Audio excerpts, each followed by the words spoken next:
Hey, welcome back to another exciting Live and Direct with Dr. G. I'm Dr. G. I'm happy to have with me on today's podcast the one and only Dr. Jerome Singleton. Now, some of you know Dr. Jerome Singleton as the commissioner of the South Carolina High School League. Some of you may know Jerome Singleton as a former administrator. Some of you may know Dr. Jerome Singleton as a man about town. He is all three of those, and tonight he is joining us for an uncut version of Live and Direct with Dr. G. Without further introductions, Dr. Jerome Singleton, if you would, tell the people who you are that they may not know, that I didn't say. Well, I think you about covered it, but I try to do it some justice. I'm an old uh, low country boy out of Charleston, South Carolina, little town called Hollywood. Hollywood, South Carolina. Hollywood, South Carolina.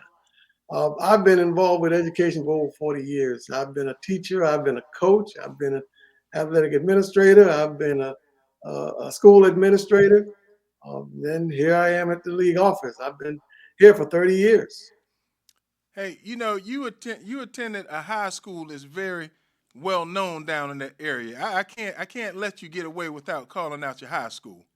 Well, I was going to come back to that. Yeah, I'm a proud Bobcat, the mighty Baptist Hill Bobcat.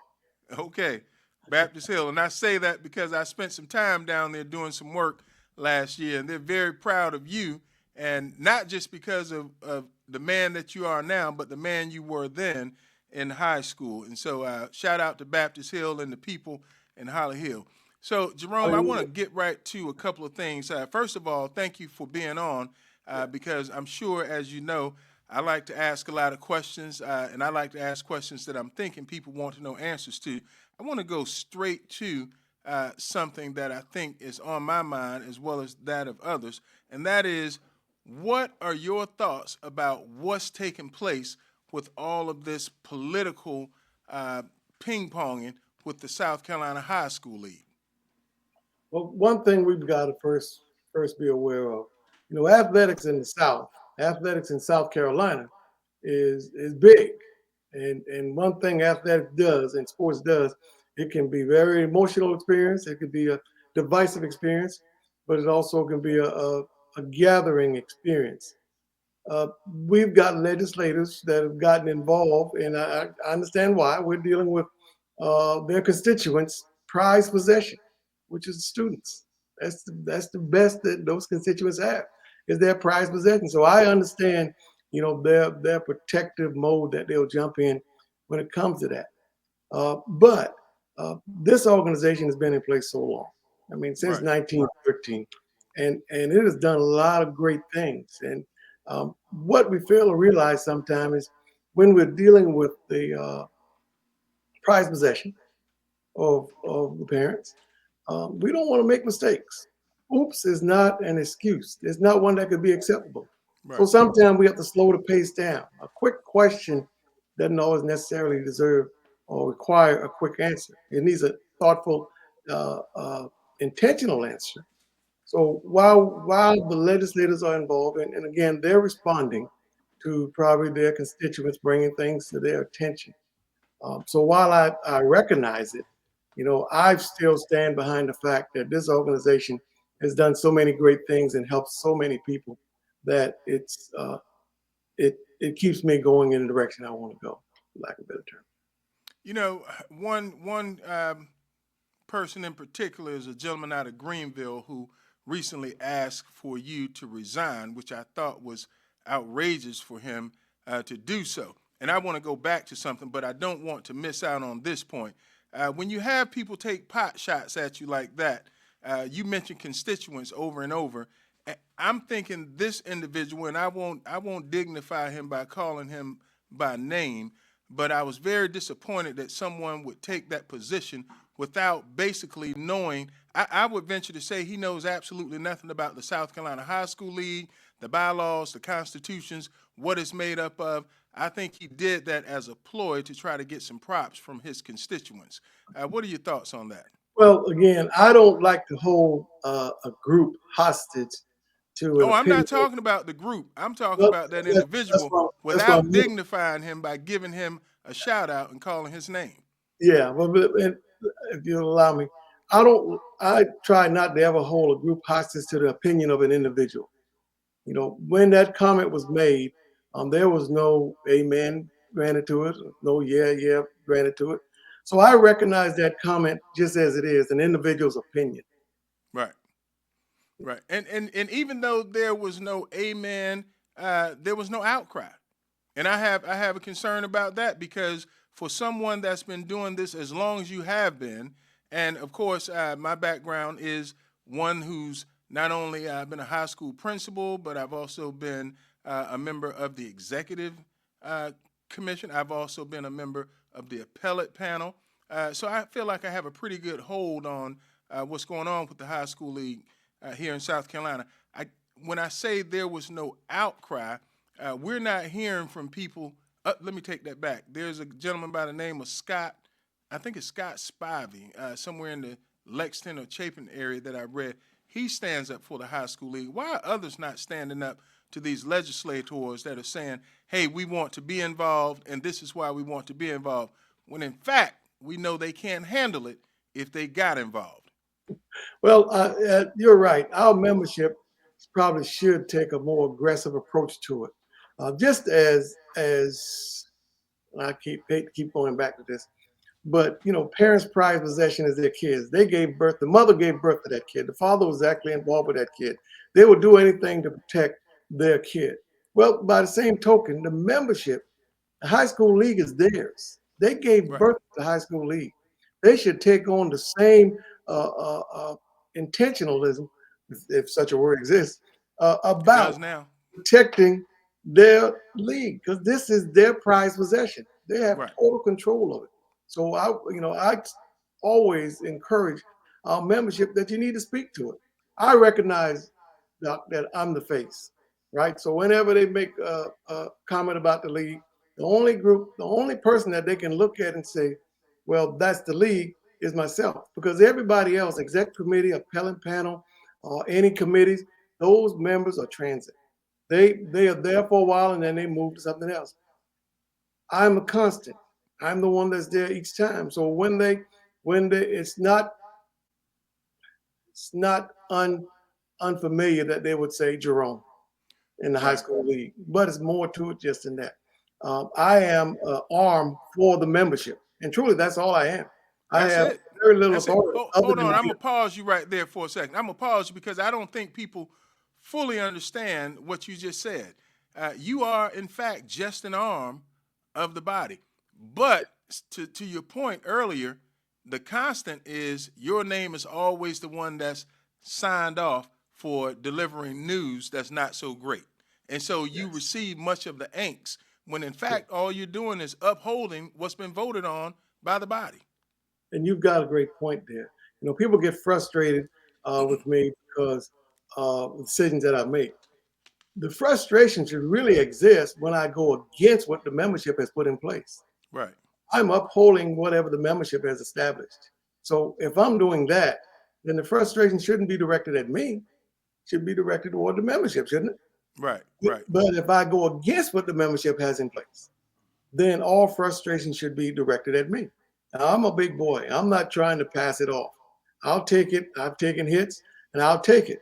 But just as long as we have a true understanding that nothing I do is is without the membership's blessing. They give Right. me limited opportunities to set aside the rule, very limited. So, and I'm very careful to not to set aside the rule that the membership has in place. But the beauty of it is we have an executive committee, which is a peer and of the membership, principals, ADs, coaches, superintendents, officials, State Department of Education representatives, state board, state school board representation. That's a body of their peers. They bring that same information to the body of their peers if I pass and ask them, can we set aside the rule? That body I just mentioned has no authority to change the rule. They Right. don't. That rests with the membership. But they do have the authority that says, yeah, but we know this is the rule, but in this case, we're not going to impose it. So Or if they so stay with it, let me just say, there's another level. of a Okay. disinterested group, not even part of the membership that was created by the state legislators. And you mentioned a little earlier, the appellate panel. That's totally driven by the state legislators. Right. That group has no allegiance to what's in place. They get a chance to say, yeah, but. And if they stand behind the rule, I mean, it must be in a pretty good position. So pretty much, with the exception of the appellate panel here and there's no such thing as arbitrary rulemaking.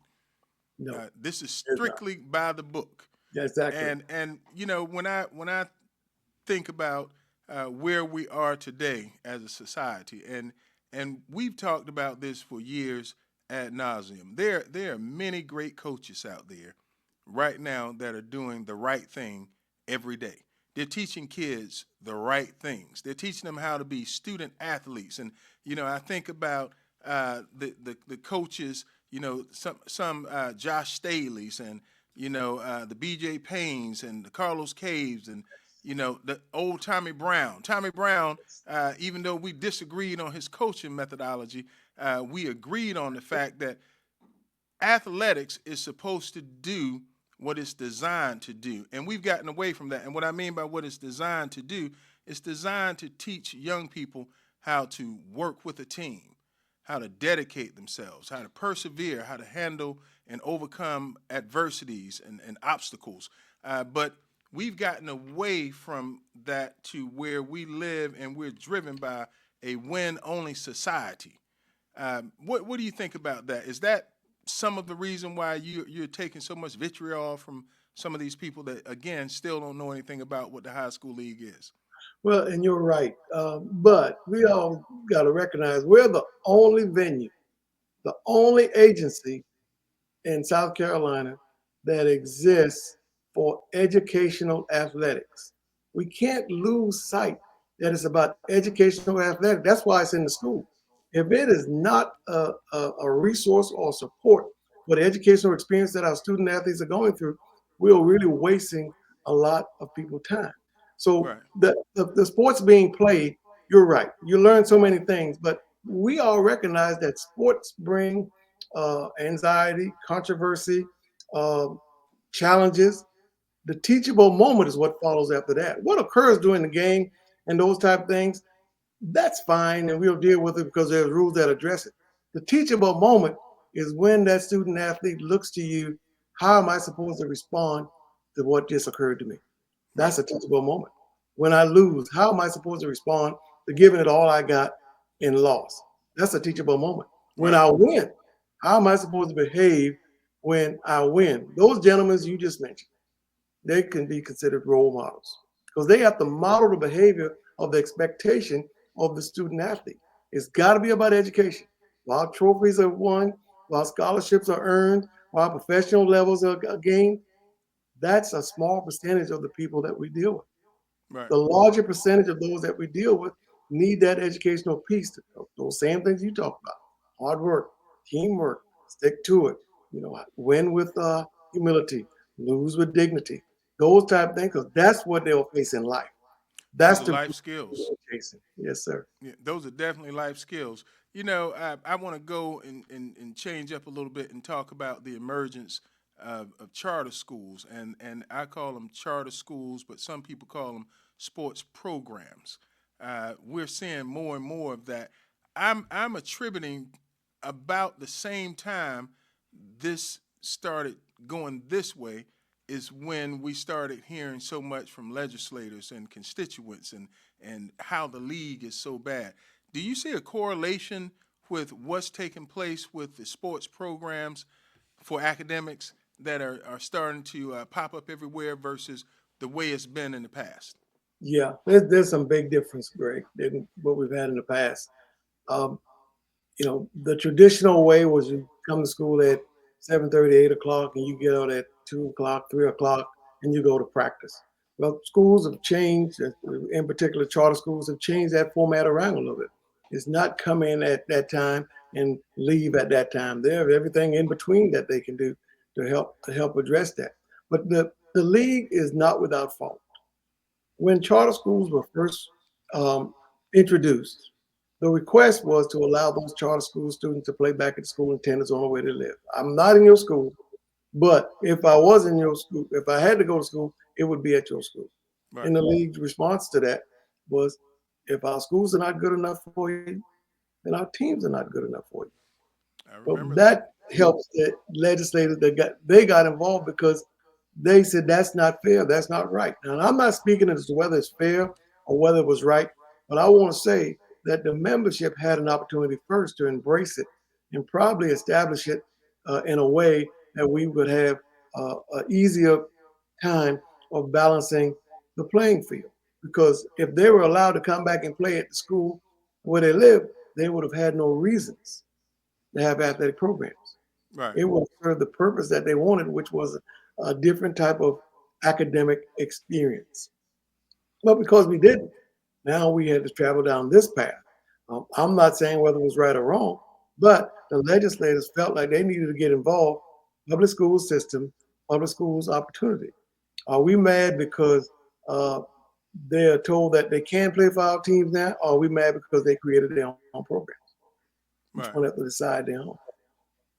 So this what you're speaking of now came about somewhere around 2012, 2013. Is that correct? Actually, a And lot earlier than that. It was being pushed a whole lot earlier than that. It actually began in the early, uh, uh, around 2005, okay, 2006. We started okay. doing it. And so it's like they say in the country, it's gotten worse every year. You know. Do you see an end in sight where there might be a happy medium again as we look at how student athlete is starting to become athlete slash student? Yeah. Is there a way for us to reverse this trend that's taking over? Yes. We've got to stand tall and first claim our spot, which is educational athletics. Right, And don't infringe on the spot of anybody else. Don't try to be rec. Don't try to be AAU. Don't try to be YBOA. Don't try to be Park. You are educational athletic. Embrace that. And don't infringe on those others. Because nobody can do what you do with educational athletics. The way we can handle that is if we embrace that, and then we will figure out ways to balance the playing field. Balance the playing field. Now, we've got different type schools than we've had.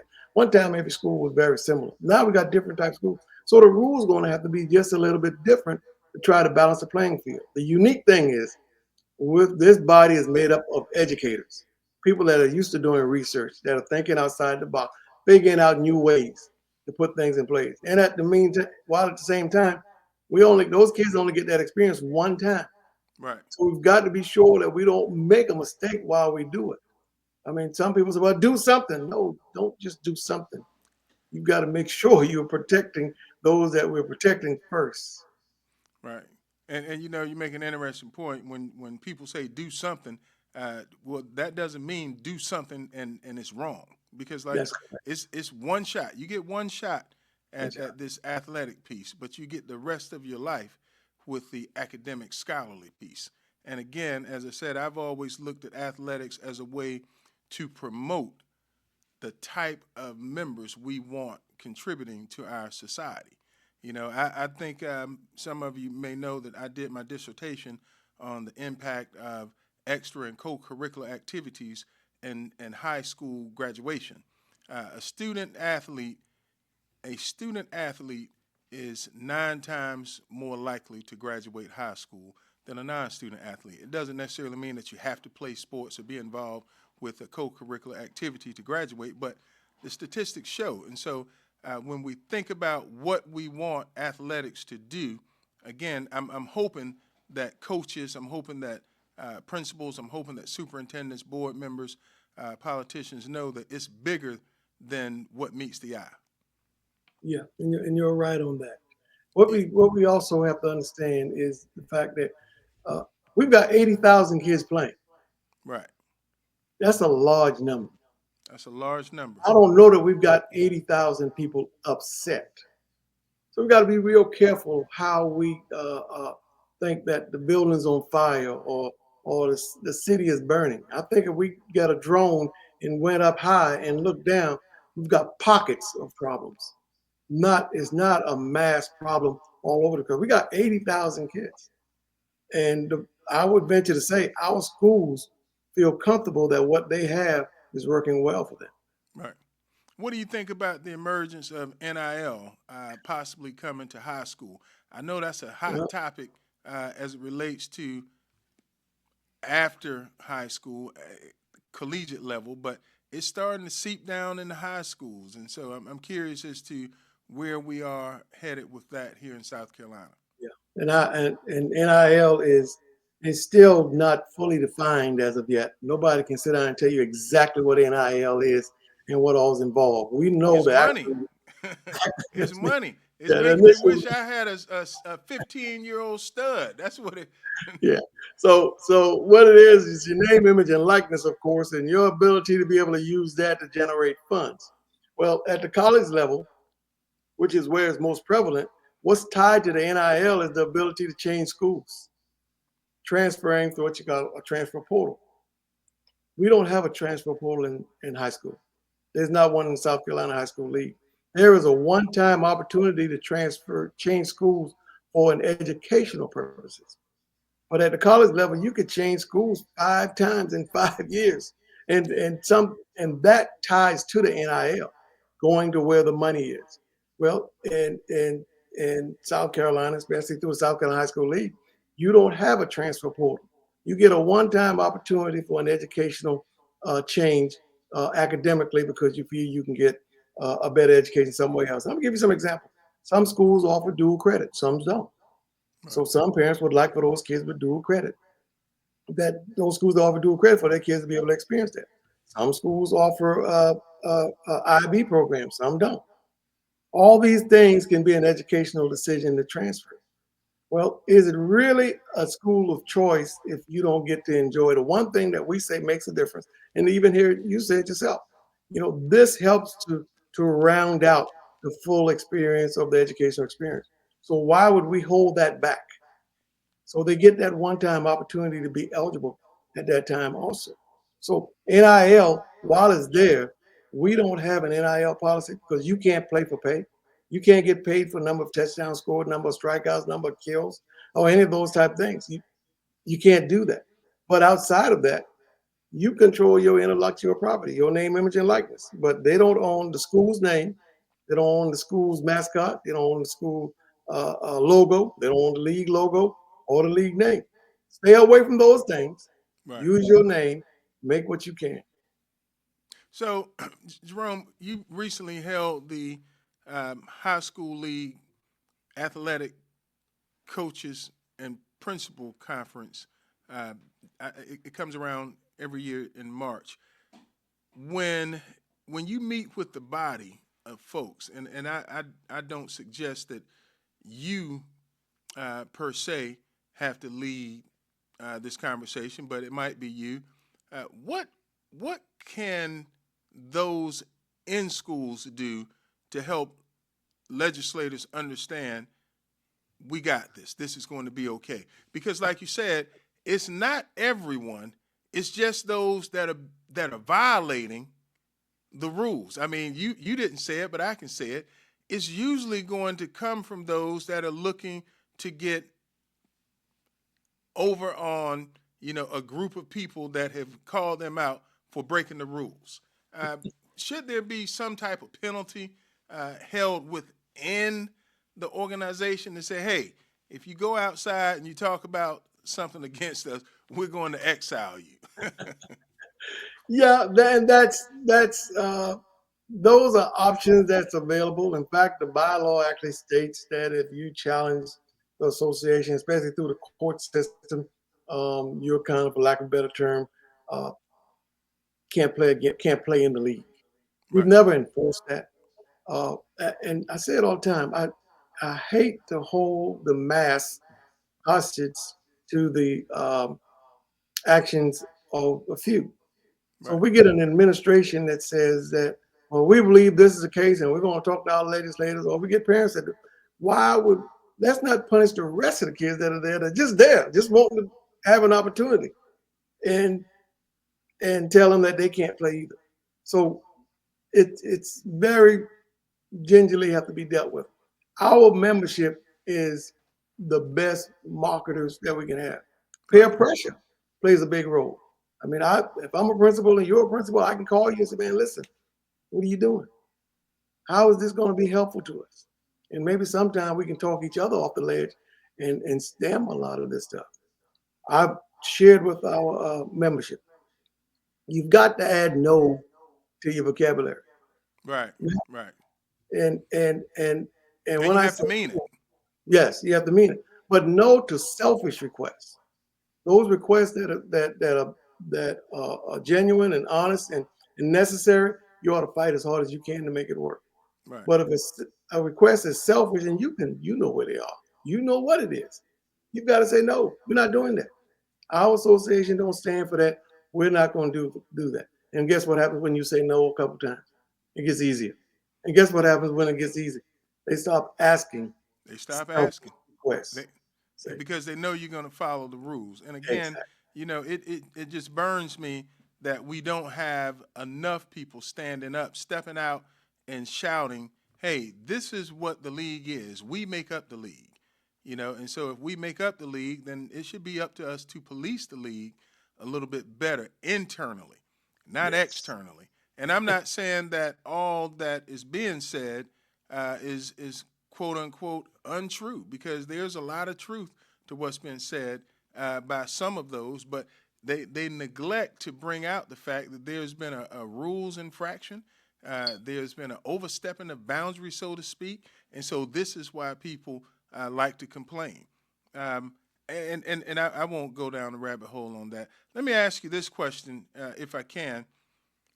You've been on the league. You've been in the league as commissioner for, I'm going to say, the better part of 22 years. How long has it been? 20 years. This year will be 20 years as the commissioner, Okay. 10 years earlier serving as an assistant and an associate. 30 years, So, basically. so really 30 years. Yes, sir. Your predecessor, I was talking with someone not long ago, and they said there was an uprising that came like this, before you got here. It was handled much differently. Why do you think that is? People internally stepped up. I've had a change of times. I've had in 30 years, I've had the privilege of seeing a lot of change out in administrators in all of our member schools, everything from the superintendent down to the head coach. Uh, there are very few schools that still there uh, have the same superintendent that was there when I first got involved. Very few that Right, still have the same principal that was there when I got involved. Very few that still have the same athletic record. Now there's a few that have coaches, and it's a change of time, a changing of the guard. Uh, I think they need to speak up and address those type things. See, what I recognize is I am here to lead them through the operations of high school athletics in South Carolina. But it's not my responsibility to lead them through maintaining their own organization, right, maintaining ownership of their own organization. They need to step up and take ownership to their own organization. Running it, they right, can count on me, and I can do that for them. But it, I can't help them to keep their organization that belongs to them, of which I have no vote or any vested ownership to. right. Well, one of the things that I can tell you that I've seen you do in my time here in South Carolina is you readily and willingly come when asked to do presentations in front of coaches, in front of parent organizations. Are you being utilized like you should be around the state? Like I personally know you have done in the Richland ones and the Beaufort counties, the Orangeburgs, the Marlboro counties. At times, I've seen you across the state. Are you getting calls to come in and help educate people with what the league is and what the league does, or Not they as just or they just not or they just not wanting to hear the truth? well, not as much as I'd like to be called out. We've got so many changes of guards at principal and athletic director's position, and new coaches coming in all the time. And I make all of them aware every time we meet. Listen, if you want us to come to your district, come to your school, come to your board meeting, any of those things, we welcome the opportunity to have conversation. I'm fortunate. I am the senior commissioner of high school sports in all of the United States. I've got more years experience at my position than any other state association in the country. And there's only 51 of us that exist, one in each state That's awesome. and one in DC. I've had the opportunity to mentor a lot of those that have gotten in these positions. I've traveled around the country and have done workshops on how South Carolina operates. South Carolina is recognized as one of the better associations and a model association that people call and ask questions about.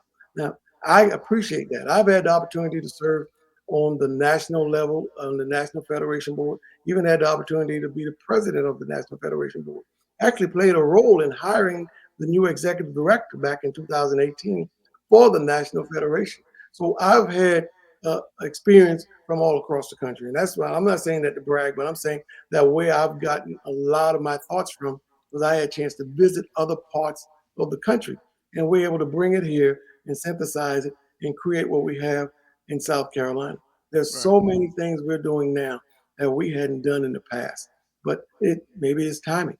But there's so many services we provide now that we never even thought about providing in the past. So again, our schools need to take advantage of those type of things, and we're open to doing it. I want us to get past, which is hard to do because we're regulatory by design, get past showing up to a school and they say, oh, say, the high school league say, what do we do? What do we do wrong? You've Yeah. done nothing wrong. We're here to help. This is our service hat that's on, not our regulatory. If it's regulatory, you'll know well in advance before we get there. Right. You mentioned something, and it's definitely not bragging when you talk about where we are in South Carolina as to how we're viewed across the country. That needs to be known, not just because this is us, but also because you do it with a very small, limited staff. You've always had a hardworking, dedicated group of individuals that work with you at the high school league, and I don't think people truly understand that you're talking about 80,000 student athletes, probably another 10,000 coaches, another 10,000 volunteer coaches, and your staff you might be 9 strong. That's That's amazing correct. work. That's correct. They work That's hard. amazing. They truly do, but they get a system in place, and I've got to give credit to those that I worked with that was here before the staff that I have now. They left it in a position where you can just pick up the mantle and build on it. You Right, don't have to start anything over. You can stand on the shoulders of those that were there and just take what they've done and improve on it. You don't have to come and change anything that has been done. So we've got this small staff, which is one of the smallest ones in the country for the number of schools that we service. We service over 200 high schools and over 200 middle schools. right, And for the number of schools that we service and the staff that we have, I think they do a tremendous job because we reach out and have the membership to control as many things as that as possible that affects them directly and only them. right. And you stay above the times. And what I mean by above the times, when you look at athletics and how it has evolved, you've kept up with the times. I mean, we have sports and activities now that were not even mentioned 10 years ago. I mean, I've seen bowling leagues take place. I've seen equestrian leagues. There's just so many other sports, so many other avenues for students to get involved with athletics until it's mind-boggling. And so you've done a great job of not only just staying in front of the times, but being compliant and making sure that everyone else is with Title IX. What are your thoughts on that? Yeah, the executive committee has been very open to ideas that I bring. And again, I've got to pay big respect to you too, Greg, because when you were on the committee, you were open to these new ideas as we work our way through it. But to your point, the times dictate that we need to be very cognizant of the health and safety of our student athletes, more so now than before, because we've gone through some challenging time of where school wasn't normal for them anymore. So we had to start taking into consideration those things of mental health. How Right, they're being affected there. We hired somebody to do just that, to focus on the mental, physical, and psychological health and emotional health of our student athlete. We hired a director of health, wellness, and safety. We also understand that there are other things that they need to know other than X's and O's. Coaches do a great job and they have to work hard to do it. But there are other things that we want to make sure that's taught: leadership, community service, sportsmanship. So we hired somebody to do that service while they do some other things. That's their focus, to make Right. sure that they get exposed to these type of things, because the times have changed. We've got to take advantage of whatever opportunity we get to give an impression. And that's it. Those impressions opportunities are so slow. You know, we used to look at a computer. We thought if it changed screen in 5 minutes, we were at warp speed. If you don't get their interest in 5 seconds, Right. they're going to change it. Yeah. So we're changing with the time. We get that opportunity to be impressionable on them. We got to take advantage of it when we get it. Well, I thank you again for being here, and it's my hope that many, if any, that view this podcast will share it, but not just share it, but begin the conversations to go out and be bold and courageous and talk with others about first helping everyone understand what the South Carolina High School League is, who it represents, and how you and your team have done a great job in helping South Carolina be recognized as one of, if not the best league across this country. So, Dr. Jerome Singleton, I take my hats off to you, and I thank you again. In closing, is there anything that you'd like to leave us with before we say goodbye? Well, I always appreciate this opportunity, and I think part of what we do, and the staff will say it is, it's easy to regulate, just demand. But I think it's better to educate first and then a mandate. But make sure they understand what it is first, and then you can make some mandates. There's nothing wrong. Nobody wants to be ignorant, but I'm even ignorant some things. There's nothing wrong with being ignorant. But once you know better, the expectation is that you do better. Right. So I think we need to spend just as much time trying to educate as we do trying to regulate. It's like, let's figure out how not to go to jail instead of waiting until you get in jail to change what you're doing. We don't Yeah, well, want I'm to do not that. going to jail. Well, I'm just using that as My an mama example. still get me for that. There we go. There we go. So Hey, again, last piece though, if you've been following us, the bill that they had has been tabled or during debate on. But in the interim, we're going to meet with state legislators and members from the league. When I say the league, the entire body, and members from the state legislators, General Assembly, are going to come together, and we're going to see what are some of the challenges, what are the differences. We can learn from them because we'll know what some of the things that are present for them. And hopefully they'll learn some things from us. But again, when we walk away from that, the opportunity to be ignorant to it would be gone, right. because we know. Now we just got to choose: can we do better? Will we do better? Or will we go down the other path? There's a difference between ignorant and stupid. Nothing's wrong with being ignorant. Yeah, nothing's wrong with being ignorant, but there's a problem with being stupid. Yes, Hey, exactly. again, thank you so much, and you've just hopefully helped increase the knowledge base for folks about what I said earlier, what the South Carolina High School League is, and how it's being represented by someone like yourself and the team members that you have here in South Carolina. Thank you again. As always, live and direct with Dr. G. We ask you to like, share, subscribe, but most importantly, know that we'll always bring you information that you can find practical, useful, and available at your disposal. We look forward to the next show. Thank you, everyone. Have a great evening.